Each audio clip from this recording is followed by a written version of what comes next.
presented by KFC. At E3 this year, we showed that at the beginning of the game, Sam is looking for the killer of his daughter. And at the end of what we showed, Sam gets captured and brought back to Washington, D.C. So our TGS demo is actually a much later part in the game, where while leading that investigation, Sam learns that there's a conspiracy against the U.S. government, and there's a plan to blow up EMP bombs in Washington, D.C.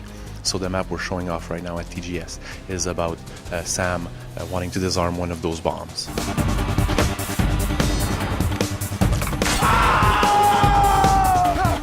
Splinter Cell Conviction is really about changing the way we're designing for stealth games.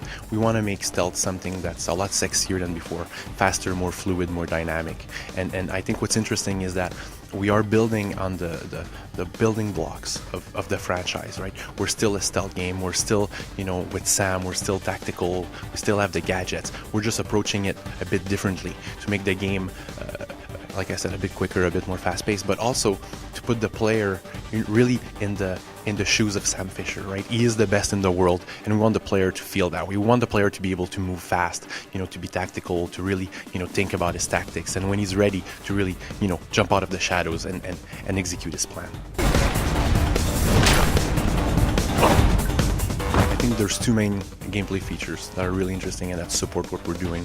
The first one is the mark and execute, right? The ability for Sam, when he's stealth, to look at his environment and to mark his enemies or mark traps or mark lights. And then when he's ready to get into position, he gets the timing right, and then boom, mark and execute, you shoot down the guys, the traps, and you're super fast, you're super lethal.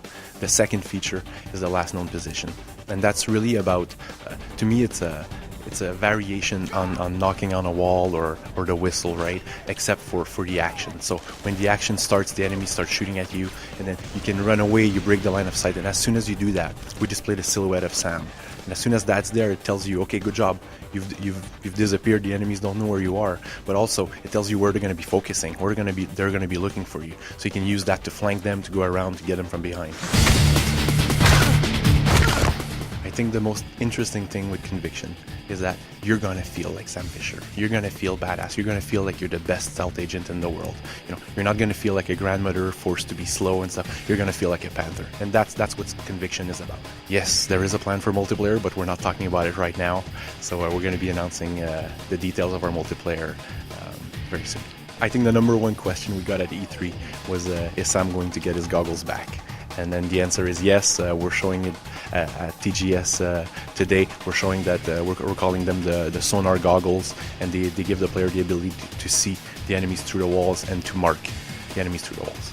The other gadget we're showing at TGS is the sticky camera. So it's one of the fan favorites, obviously, and it's coming back. You throw it wherever you want. It sticks to the walls, the ceilings, and then you switch to the camera view, and then you can see your environment. And what's cool is that, because of our mark and execute, you can now mark the enemies using the camera. You can also make some noise, attract the AI, and when the AI comes close, you can blow it up. Conviction is coming out February 23rd, exclusively on Xbox 360 and PC.